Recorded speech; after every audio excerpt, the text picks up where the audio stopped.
Si Bernice ay nagtatrabaho bilang isang executive assistant sa isang opisina sa Makati. Nagbabakasakali siyang 6 na buwan nang nakakaraan na mag-apply sa isang kumpanya sa Taguig na mas mataas daw ang benepisyo kaysa sa kasalukuyan niyang pinapasukan.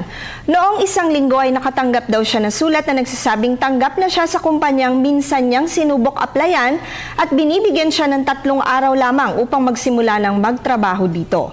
Nang magpaalam daw siya sa kumpanyang kanyang pinapasukan ay hindi daw siya pinayagan na makaalis sa takdang panahon at sinabing 1 buwan pa ang palilipasin bago maging effective ang resignation niya. Hindi daw ba malinaw na involuntary servitude dito o pamimilit na magtrabaho siya gayong ayaw na niya dito? Bernice, kung ipipilit mo na umalis ka sa iyong kasalukuyang opisina ng agaran, maaari ka maging liable for damages dahil dito.